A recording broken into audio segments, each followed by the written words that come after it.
Hello, dear listeners and viewers. In this program, I present for you about liberalism. Stay tuned, subscribe, and share for more. Liberalism in international relations is referred as a utopian theory. It believes that human beings are naturally good and peaceful and harmonious. That means it can be reflected that liberalism can occur in a situation where peace and harmony occurs between nations. It's not only achievable between nations. For liberals, it is desirable. One of the proponents of liberalism is Immanuel Kant. He developed the idea in the late 18th century that states share liberal values and have no reason for going to war against one another. Immanuel Kant's idea have developed into democratic peace theory. Democratic peace theory believes that democratic states do not go to war with each other, while there is interdependence, especially economically. From the 1919 to 1930, the discipline was dominated by liberal internationalism. Liberal internationalism, as Scott Burchell says or indicates, the prospect for the elimination of war can be on the following premises. 1. Preference for democracy over aristocracy. 2. Free trade over autarky. 3. Collective security over the balance of power system. If you remember, while we studied about realism is a little bit kind of power politics, and it supports a kind of economic nationalism. And with regards to the power politics, in realist school of thought, there is a perspective for balance of power. The two interrelated ideas that emerge from Kant's reflections on a perpetual peace and basically form liberal institutionalism are the following: democratic governance and institutionalized law-governed relation of cooperation between states. The two formative pillars of liberal internationalism are the following: democracy and free trade. They require the creation of international relations which would promote collectivist goals in place of the conflictual relations which form the basis of balance of power thinking. Therefore, according to Kant, peace can be achieved through the following three steps. 1. Human rationality. Rational individuals have moral values, create peaceful society and thus peaceful world. 2. Constitutional-based republic. As all individuals are rational, they will bear the cost of war. Therefore, they prevent or mitigate their leaders from going to war, respecting each other's rights and freedom. 3. Spreading human rationality, free trade and republicanism worldwide, or perpetual peace.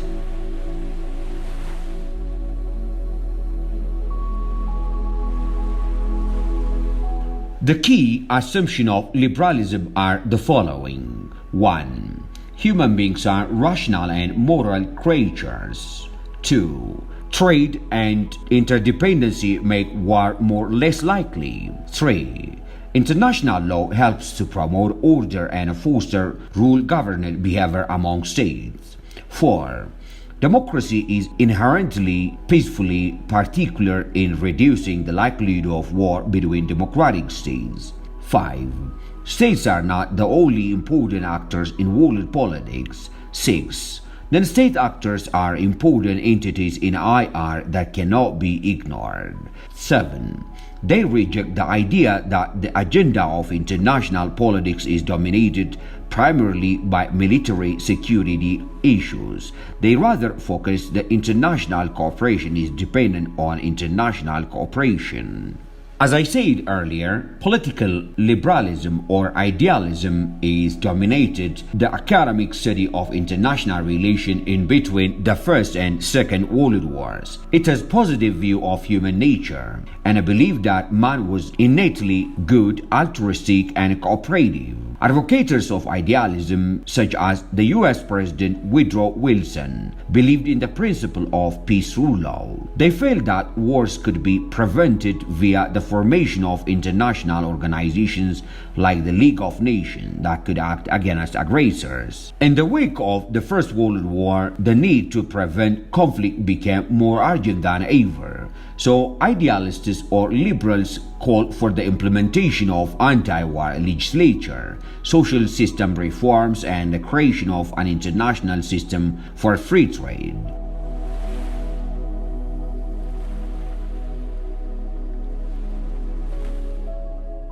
So the general assumptions of idealism are community of states, where norms, laws, and international institutions limit or constrain anarchy, so it is possible to limit anarchy. That means the lack of the central government in international politics. In the second place, actors are multiple assumptions of idealism. These are multiple actors in international system which are interdependent one on another. So the goals are the third. There is no hierarchy among issues for liberalism or idealists. Power is changeable and can be replaced by some other issues for liberals. So power and security issues do not usually dominate. The system structure is also a multilateral in the sense that multiple channels of interaction exist among states. There are no power distribution or no hierarchy of power and no balance of power for liberals. And as a goal, they state that absolute gains are more crucial and take priority over relative gains. Absolute gain means or refers about both parties' gain, which is mutually beneficial. So actors seek mutual benefit for all of them. With the dominant issues, which are security, human welfare, and environmental issues, for liberals, capability, especially military power, is not the sole or single form of power. For liberals, power is not a unique or a different idea and differs from one issue to other. So the type of action for liberals is based on human nature, which is perceived as good. Human nature is rational and not self-centered and not egoistic. If you remember, realists believe that human nature is egoistic plus anarchy. So negotiation for liberals is possible, while negotiation can be used as problem-solving mechanism for liberals.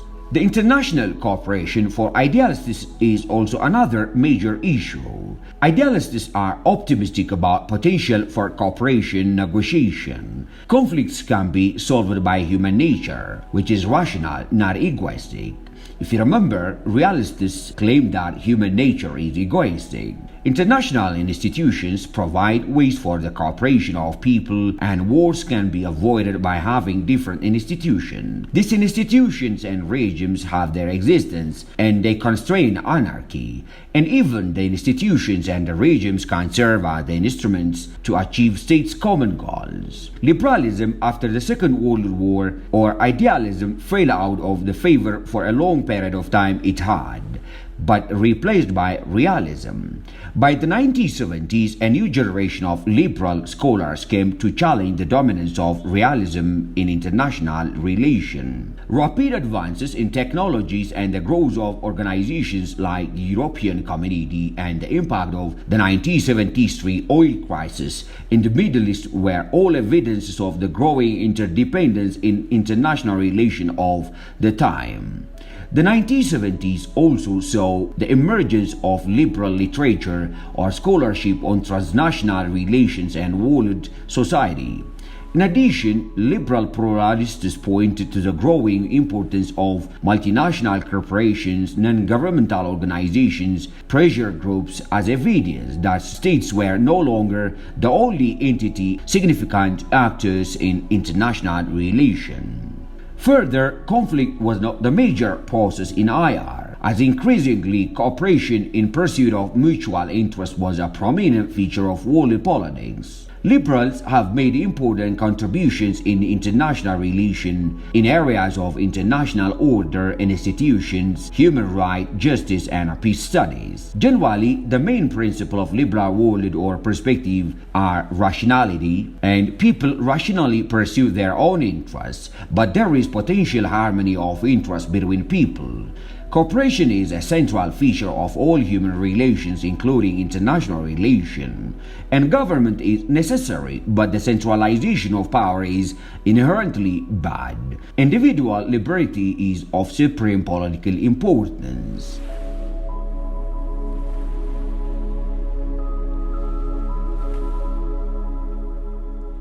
Based on this, to challenge the realist and the neo-realist school, the neoliberalism developed in the 1970s and 1980s, somewhat parallel to neo-realism. Neoliberals agree with the neo-realists that competition among sovereign states in an anarchical world system causes conflict. They contend that the system is not nearly anarchical as neo-realists claim. According to neoliberal, the system is marked or identified by complex interdependence. That refers about countries are related together through trade and many other economic, social, and other exchanges that both increase cooperation and limit conflict. So, complex interdependence, as indicated above, also it promotes the use of international law and the creation of stronger international organizations to deal with the expanding relation among countries.